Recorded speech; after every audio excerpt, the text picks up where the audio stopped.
Hi everyone, welcome to episode 2 of the In the Hub podcast with me, Neil Thacker.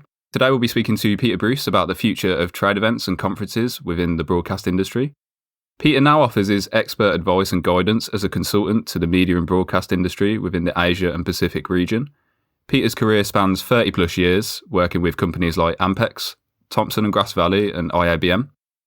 So Peter, how are you today? I'm very good, Neil, and thanks for giving me the opportunity to be here. So we'll get straight into the questions if that's all right with you, Peter. Sure.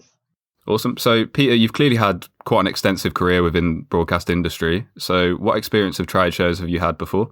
For me, the beginning or the first broadcast trade show that I went to was IBC as a student when it was still based in the UK before it moved abroad. And I've basically been to every IBC since. Not so many NABs, probably about half of the NAB since in the last 30 years. From my side, obviously, I'm just off the back of my tenure at the IABM, where I've been working with the broadcasts and media exhibitions across Asia, of which I've been doing one show or conference, including the IBM conference in London, as well as the IBC, NAB, and the regional shows across Asia. So I was doing more 12 plus shows per year in the last 5 years.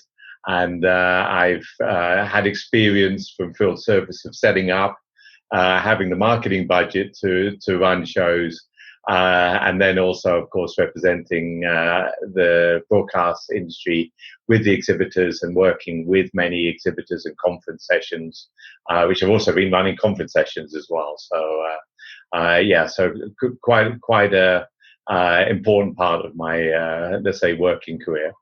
Yeah, so could you summarise how events and conferences have shaped the broadcast industry to date? Yeah, I mean, the broadcast and media industry and the exhibitions, if we talk about the exhibitions, because there's always two sides to, the conferences and exhibitions, which a lot of the supplying companies who are booking the booths often never get to the actual conference itself. And that's also part of a key part of many of the exhibitions. But obviously, the exhibitions have changed and they have adapted over the years, where when we look at the original exhibitions, we used to go with huge CRTs. We used to have huge several days build of hardware. And obviously what is happening to the industry is that it's moved more and more as software solutions, where the setup is maybe just booting a laptop and putting it to a PC screen. So this is also, as the industry has changed and it's changing towards more software solutions, IT and telco centric, how the exhibitions has been adapted and has been adjusted within the broadcast kind of side of things. So what do events and trade shows mean to you? Are there any particular highlights or years or? Well, I think when we look at exhibitions, I always split it into two kind of types. There's, if you like, the highlights. And when,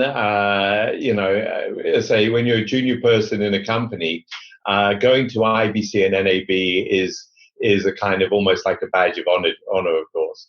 And when you've been doing it for so many years, you realize what a stress it is to actually go to the exhibition and be part of the exhibitions. But I would separate NAB, IBC as really the huge exhibitions versus local exhibitions, which also have their place.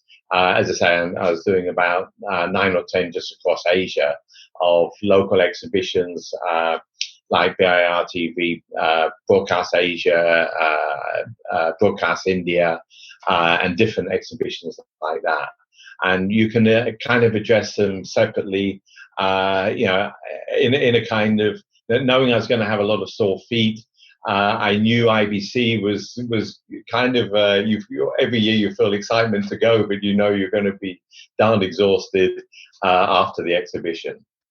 Yep. So, I mean, with all of that in mind, do you think that trade shows and events will simply go back to the way they were in terms of size and popularity? No, absolutely not. And yeah, I'm obviously a big supporter of exhibitions, and I know you can't, let's say, replicate. And I know we're going to talk about virtual events, but especially in terms of being from the supply side.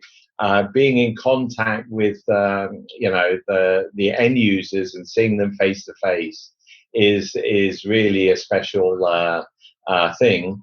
And obviously, what it does mean, and even as I mentioned, like Broadcast Asia or Broadcast India, you can meet so many people at even those local shows, and if you is very efficient way of meeting people. Whereas if you had to go and try and visit a country within take 2 or 3 weeks to go and visit all of those exhibitors who come to you. So it's certainly a very efficient way of working. However, as we know that things are going to change dramatically, what I would kind of predict, and it's very difficult to make predictions in time of COVID while we're kind of mid-COVID, and it all depends on when the travel restrictions go down and confidence of people traveling. But certainly next year, NAB is going to be, if it goes ahead, it will probably be more of an American show and an awful lot less travelers. I predict both NAB and IBC, again, if they went ahead, you're looking in terms of the customer coming, first of all. That's a critical side of, let's say, perhaps less than 30% less. Exhibitor space, and what we can see, and we'll talk about other ways of doing marketing, probably the exhibitor space may be as low as half book space. So I know you were talking about kind of in-person and face-to-face interactions for closing deals. So just how important do you think that these in-person interactions are for creating and closing deals in our industry? Well, they are important, but you also have to realize how, from when I first did my first exhibition, the world has changed to where we are now. And already how people approach exhibitions have varied considerably because, let's say, if we rewind 20 years ago, there were literally launches at the show, and maybe chief engineers went with budgets and they would buy at the show. What happens now is that the people going to the exhibitions, one, that they have reduced because the TV stations have less budget to visit shows. They've reduced the days, so it's very tight for them to visit shows. So they've got to plan very carefully where they're going. The other thing is that online, beforehand, the marketing kicks in 2 to 3 months before to the main exhibitions like IBC or NAB. So the launch of equipment, people are pretty savvy to. Of course, many exhibitors do put blocks of announcements of products, but they're already out there. So people very closely know if they've got a project on, what they're looking into. They're not going there to find out something totally new. What they're trying to do is reinforce and maybe have presentations exactly of what they want to know. The other reason why things have changed a lot, as I mentioned before, is far less hardware centric. So a lot of the software, let's say presentations, can be done remotely. So before they go to the exhibition, they've done a lot of legwork effectively on the PC to review what they're doing, and they've got a very tight schedule. So it has changed, and even the exhibition space where you build a whole machine room, as I say, when I was with Ampex, we used to send a crew for 2 weeks to do pre-builds and then move into the exhibition beforehand. We had full machine room and build a whole TV station. Now a lot of that software centric can be simulated on a PC or cloud. So the world of exhibitions has changed. I think people still would like to go to conferences, and they do want to learn. And as I say, there's always two sides of the exhibitions and events, because the conference side always has a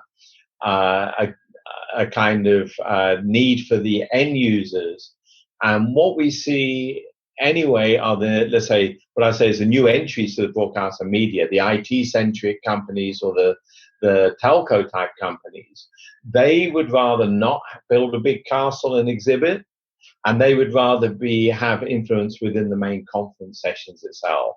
So this whole thing is changing anyway, and even how people approach. And I think in the future, where many chief engineers have woken up at the beginning of the year, said, right, where's my ticket to NAB or IBC, and they've got it on the calendar, they're going to review and say, well, do I really need to go?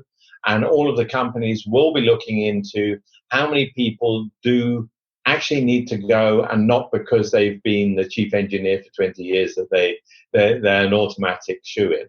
So I think people will still be going, especially to NAB at IBC, but I think it'll be reduced. Yeah, so I mean, as a result of these recent events, do you think that face-to-face interactions will become less important when closing deals in our industry?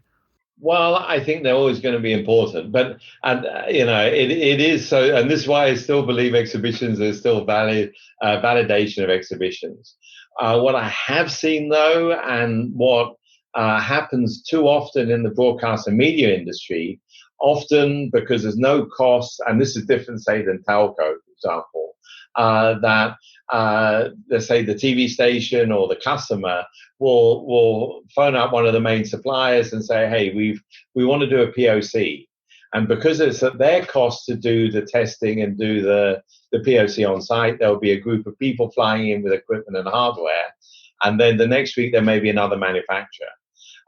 What may change, and I've already seen requests, obviously in time of COVID, where they say, look, we're going to move forward, we're going to buy equipment, but what we're going to do is have proof of concept presentations and demonstrations online, and don't come to our facility.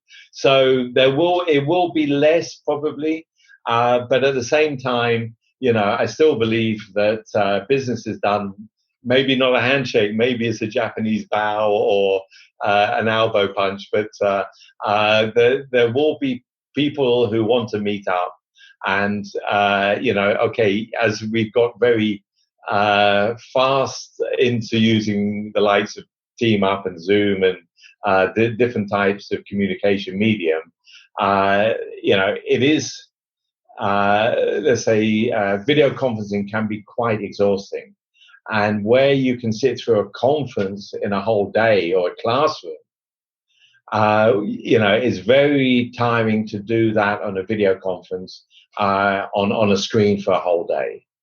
And I'm sure people are looking into why you can't keep your attention, you get tired easier.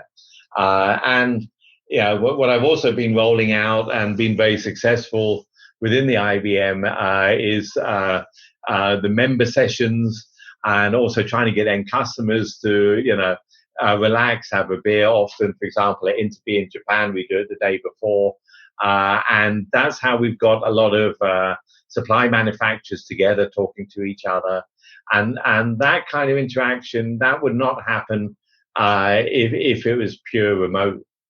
I have done virtual happy hours where we've all had a beer remotely, but it's still not the same thing. Yeah, so in your kind of experience, how have you witnessed the broadcast technology industry adapting to the limitations imposed by this worldwide pandemic? Yeah, I mean, the ones who have been successful, and I think probably a lot of people listening to this podcast have watched quite a few webinars. The ones who have been successful have really looked at a marketing plan on how to do such webinars, or even if it's learning, got a good professional e-learning course or e-learning platform. And the ones who have just taken their standard PowerPoint and put them online generally has been pretty poor. and kind of doing webcasting is not for everybody. And where people, even they may be very comfortable standing in front of a stage presenting their solutions or talking about standards or whatever, when it comes to a webcast, it's a different type of medium where you need to keep the attention. So some have been really successful. I've seen some brilliant, absolutely brilliant. And I'll talk about, for example, Dal, who had a magician in their web session just to keep the interest on their storage. So he was talking about how he was doing magic tricks and cutting in and out of magic tricks, for example. So there's been some great examples like that. Whereas, as I say, the ones who just dryly do their PowerPoint presentation that they've had off the shelf, usually it comes out pretty poorly. So so we've had to learn these skills, and I'm sure the skills will get better as we go ahead. But it's worth really kind of, let's say, going to, let's call it a media consultant or a PR group who can really help you through those presentations. So yeah, following on from that, do you believe that virtual events will eventually replace in-person events and conferences in the future, or simply complement them? Well, I think it's going to be a complementary, and there's some great advantages of being online. I even had discussions with Broadcast Asia organizers who are doing conference here in Singapore, and the comment they made is that on the conference sessions, they managed to get a much higher level and quality speaker, first of all, because they don't actually have to fly into Singapore just for the event. That's one advantage. Secondly, you can watch or listen at your own will. So maybe some people are listening to this podcast while jogging along. If it's VOD, it's available 24/7, any time zone. So you can reach and you can reach to an outside audience from where the exhibition is located. So I think many of and Broadcast India, Broadcast Asia, IBC, Interb in Japan, NAB are all talking about expanding their virtual show. So even if they do the solid show, they will also have a virtual show. So it's going to work in complement, and those people who can't make it for whether it's cost reasons or time reasons, they can make it virtually. Yeah, I think it's been a really insightful past couple of months, and I definitely think there is a place for these physical and virtual shows to kind of coexist, like you said. So, I mean, what are some of the innovations that brands within our industry should be utilising to future-proof their operations in future? Obviously there's platforms like Zoom, and you can do conferencing on Teams. Microsoft have other solutions. There are, which is one of the things I'm going to start or I'm consulting with, is an e-learning group who can do remote training, let's say, distribution of information, in a kind of fun and easy way that you're learning or you're taking it in. A lot of that marketing budget that maybe was going to the physical exhibition will be going to maybe LinkedIn or YouTube or different videos, professional videos, which will then get people to understand about the solutions or the products that you're providing. So have you got any kind of closing words to the broadcast media industry? Any words of advice? Or certainly I miss seeing you guys and being at the exhibition. One of the other thing that I'm working on, by the way, and I'll give a plug to 4K for Charity, virtual race, which is physical race, which has gone online. So you can do it virtually. So I miss you guys, but at the end of the day, there's still LinkedIn, there's still Twitter or whatever, where we can still interact. And I do look forward to meeting up in at an exhibition or a conference or a bar, maybe outside the exhibition. So certainly that's the side I miss, and what we'd love to get back. But I think it's going to be reduced, and we're going to do more and more online. And I've done so many Zoom conferences and meetings, and we just have to adapt to that. So, which is fine. We just have to get into the new norm. Yeah, I was hoping to attend my first ever kind of trade show conference this year with Playbox, and obviously all this happened, so I'll have to look forward to next year potentially. Sorry, Neil. I mean, it's IBC, and maybe people listening. I mean, it's mind blowing how big the exhibition is. It's amazing to see really every sector from end to end in one big building, and same for NAB. But it will come back, but it's going to take 2 or 3 years to get back to the big show it was up until last year. Yeah, no, I really hope it does. I really do. So, I mean, Peter, thanks so much for taking the time out to talk to us today. It's been really appreciated. Is there anything exciting going on in the pipeline for you at the moment? Well, as I said, I'm representing an e-learning platform, and I'll be helping out Cobalt Digital on their distribution in Asia. Additionally, working with C&T Magazine, which is helping also do webinars and to get exposure for companies who want to get into Asia. So if you do want to get a hold of me, probably best to look me up on LinkedIn, and then message me on LinkedIn. Once again, thank you very much for coming on and talking to us today. Great. Okay. Thank you very much for the opportunity, Neil. It's great. Brilliant. Thanks, Peter. Okay. Cheers.